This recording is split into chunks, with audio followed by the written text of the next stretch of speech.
Hi అండి. ఒక్క నిమిషం. మనుషులంతా గొప్ప వాళ్ళు అవ్వడం గురించి ప్రతి క్షణం ఆలోచిస్తూ ఉంటారు.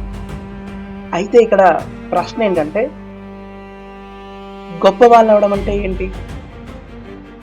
అత్యధికంగా ధనాన్ని సంపాదించడం గొప్పతనమా? లేదా అత్యంత అందంగా తయారవడం గొప్పతనమా? లేదా అత్యంత శక్తివంతంగా తయారవడం గొప్పతనమా? కాదు.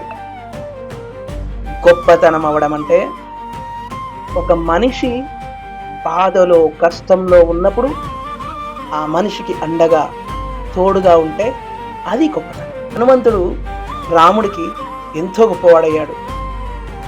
అలాగే బలరాముడు శ్రీకృష్ణుడికి కూడా ఎంతో గొప్పవాడయ్యాడు. అందుకే మనుషులంతా చేయాల్సింది ఒక్కటే, ఎవరైతే కష్టంలో ఉంటారో వాళ్ళకి తోడుగా అండగా నిలబడడం గొప్పతనం. ఏమంటారు?